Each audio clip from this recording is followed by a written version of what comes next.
Since the Harry Potter Hogwarts Mystery game is finally out, I thought I'd put together a little guide on how to play it.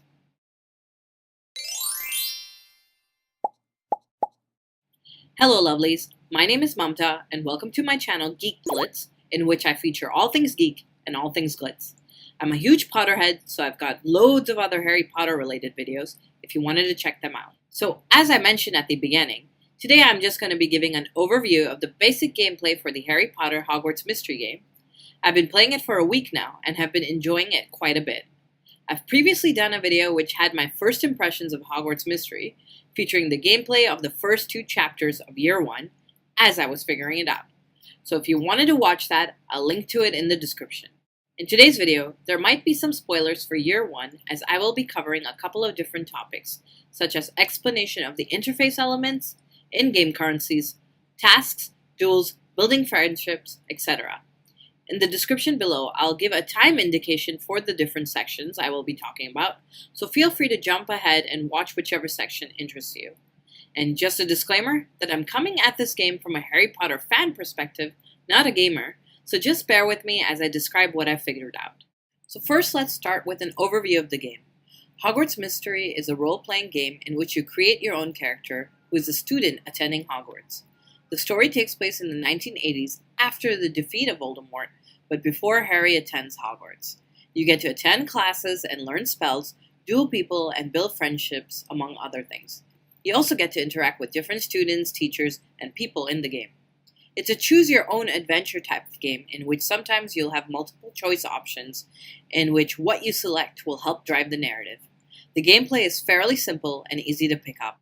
Early on in the game, you meet a friend named Rowan, you get your Hogwarts letter, visit Diagon Alley, and then end up at Hogwarts where you are able to pick your house during the sorting.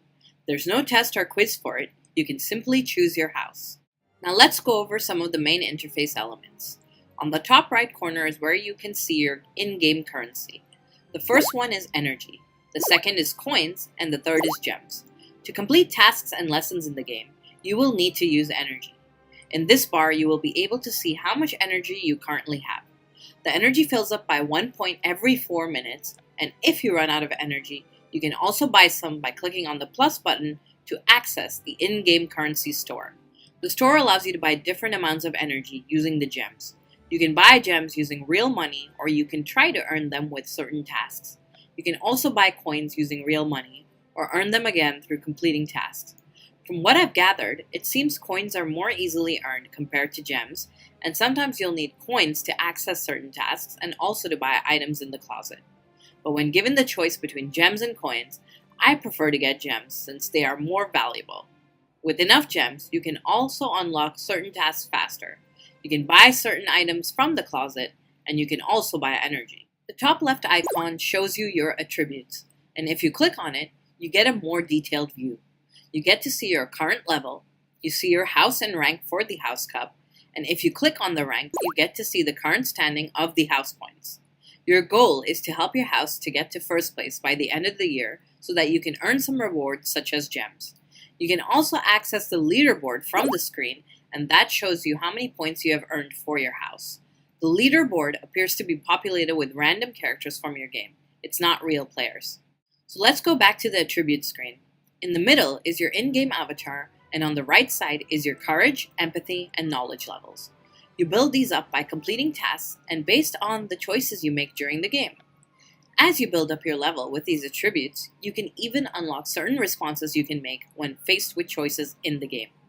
From this screen, you can also access the closet, but there's another way to access that too, so I'll talk about it in a bit. First, let's return to the main screen. So under the attributes indicator, there's a scroll that says H, which displays your current tasks. When you click on it, you can see what tasks you need to complete, and you can jump there to complete them. It also tells you what lessons you need to complete in order to progress with the chapters and story in your current year. Sometimes you can only enter certain tasks after a certain time period has passed, unless you choose to use some of the in-game currency, like gems, to unlock the tasks sooner. And while playing the game, you'll sometimes notice that certain people or rooms have an exclamation point on them. It's a helpful way to guide you to know what you need to click on next to complete your tasks. At some point in the game, you will also notice that there is a scroll with a check mark under your story tasks. These are for side quests that you need to complete alongside the main story tasks in order to gain more rewards. So back on the main interface screen, there are a couple of icons on the bottom right. The first icon is where you can keep track of your friendships and the level of friendship you have built up with each person. Some people are unlocked later as you complete tasks in the game. The second icon on the bottom right with the book is to keep track of your lessons, and for year 1, it appears to show potions, charms, and flying. You can see which lessons you have completed and which you still need to unlock in the game. You will unlock them as you move ahead with the tasks in the game. The rightmost icon with the hanger is where you would access the closet. In this, you can dress up your avatar in different ways by changing up the clothes, robes, hair, accessories.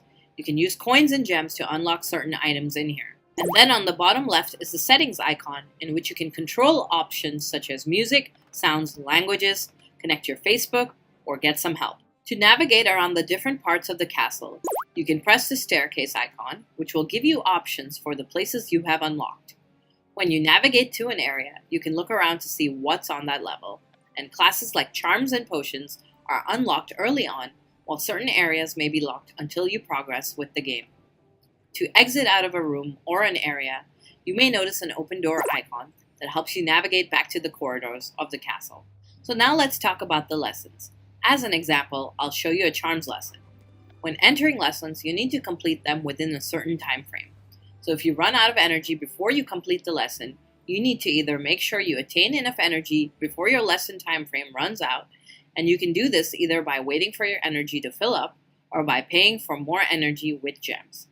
Some lessons have different time frames, like you'll have an option of 1 hour, 3 hours, or 8 hours. The longer the lesson you choose, the more rewards and payout you will get, but that means you would also need more energy to complete it, so you need to keep track of your energy levels within that time frame. If you don't complete a lesson within the time frame, you fail and you will have to start over. Within the lesson, you need to complete mini tasks to attain enough stars to complete the lesson. You'll need to get more stars for longer lessons. During the lesson, you'll notice that certain areas are highlighted in blue that you can click on, and you have to pick and choose which blue sections you want to click on in order to use your energy to progress high enough to attain a star. Once you attain a star, you get to pick a mini reward. It may be an option to add to your knowledge, your empathy, your courage, or some coins. Then after that, there's usually a small demonstration or goal, like trying to stop a pulsing circle that keeps growing and shrinking, by tapping your screen at exactly the right moment so that it lines up within the green area of the stationary circle currently on the screen. And sometimes, for the demonstration, you'll also have to use your finger to trace a shape to cast a spell. And sometimes you may need to answer a multiple choice question correctly. The gameplay for completing lessons is pretty similar for other classes, like potions and flying too. Once you obtain all the stars for the lesson, you complete it and get your main reward, which could be anything from attributes to house points. Throughout the game, you'll also have several interactions with people in which you have to make choices for answers. Depending on the answers you choose, you will end up building your attributes accordingly. Some tasks will also require you to build up your friendships. In these moments, you'll basically be having a conversation with a character, and then you have to pick the right answer in order to progress with the task. You usually get 3 options, and it's usually not that difficult to tell which of the 3 would be the best option when trying to be a good friend. The better answer you choose, the more you build your friendship, and the more you build up your attributes. And now let's go over duels. At some point in the game, you'll be faced with having to duel someone, and at that time, you'll basically have to try your best to win. Do keep in mind that duels aren't officially allowed at Hogwarts, so if a teacher catches you, it would be bad. So when you are dueling someone, you have an option of 3 stances to choose from. So sneaky beats defensive, defensive beats aggressive, and aggressive beats sneaky. So it's kind of like rock, paper, and scissors. If your stance beats your opponent's, you'll have some options of what to cast in order to damage your opponent more. It's usually either to throw something at them or to cast a spell. I personally prefer to go for the larger damage option so that I can deplete their health bar faster. If you lose the stance, your opponent can do the same to you. And if your opponent and you choose the same stance, then whoever has more damage will earn some health back up. So let's talk about bonus energy. There are some places in the game where if you just click on them, you will get an energy point right away. So you can find some in the following places. In the East Towers, click on the black painting on the left of the Charms classroom, and the girl will appear in the painting and you will get an energy point. In the West Towers, click on the painting on the left of the prefect's bathroom, and the hand will place a fruit in the painting and you'll get your energy point. In the dungeons, click on the sleeping house elf to the left of the potions classroom for your bonus energy point. In the lower floor west, click on the pillar to the right of the Great Hall to light a fire in it and you'll get some energy. On this floor, you can also click on the middle knight from the 3 knights so that he will switch his sword with the knight holding the shield on his right, and then you'll get an energy point. In the castle grounds, you can click on a twig that Baby Fangs will come and grab, and you'll get your energy point. So these were the energy point locations that I was able to find in Year 1. They take some time to recharge before you can click on these areas again to get the energy, so make sure to check back after some time.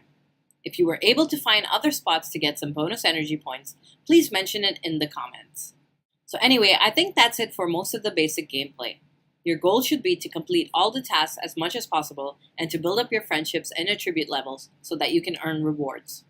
Hope you found this little overview helpful. Leave me a comment and let me know what you think, and also let me know what are your thoughts on the game so far. And if you enjoyed this video, please give it a like and subscribe to my channel GeekGlitz as I make videos every week. Feel free to connect with me on all my other socials, which I've listed below in the description. I'm especially very active on Instagram, so come check me out there. Thank you for watching, lovelies. See you in the next video. Bye!